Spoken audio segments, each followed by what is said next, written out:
Bonjour. Alors, je me suis dit que j'étais pas revenu sur un truc qui était important, qui s'est passé le premier jour. C'est la visite médicale. En fait, lorsqu'on met les pieds sur le territoire, on demande un visa, comme dans plein de pays. Et lorsqu'on veut demander un visa plus long, parce que le visa qui est délivré il est d'un mois, eh bien il faut suivre une visite médicale. Voilà, ça fait un peu plus d'un an, ou environ un an plutôt, que c'est comme ça. Auparavant, il n'y avait pas besoin. Mais aujourd'hui, eh bien, dans les 7 jours, il nous fallait courir à l'hôpital pour cette visite médicale. Alors, vous allez me dire, et vous avez raison, pourquoi faire une visite médicale? Tu as l'air en pleine forme.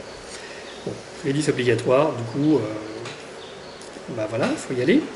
Et ensuite, parce que ça permet simplement de vérifier qu'on n'emmène pas de maladie de l'extérieur vers la RDC. Même si traditionnellement, c'est pas forcément dans ce sens-là que ça se passe. Mais bon, c'était une mesure de sécurité.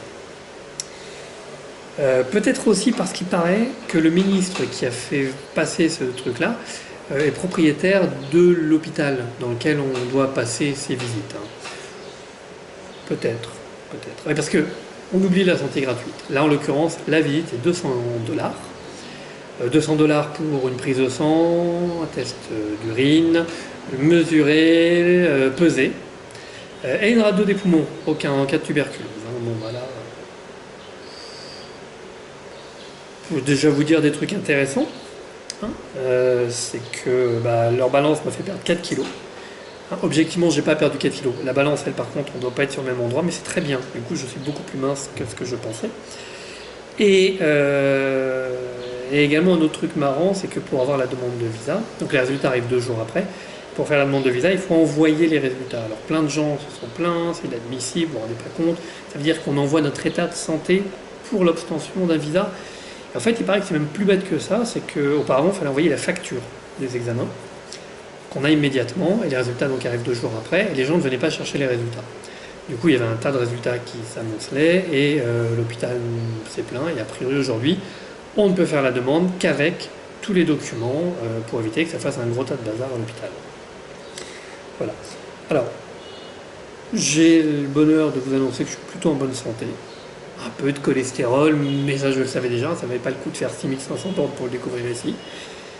Mais en tout cas, tout va bien. Ma prise de sang s'est bien passée, j'ai un peu saigné, mais pourtant il piquait bien. Ils n'ont pas expliqué grand chose au début, c'est-à-dire qu'on est ballotté d'un endroit à l'autre, de l'accueil, à la caisse, au prélèvement, à la radio.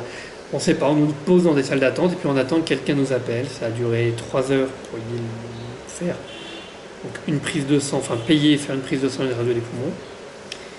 Et un peu plus d'une heure pour récupérer les résultats où on obtient les résultats et un médecin nous les commente, simplement avec une prise de tension.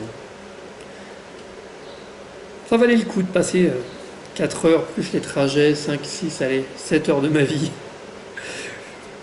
pour savoir que j'étais plus petit et plus maigre que ce que je pensais. C'est cool.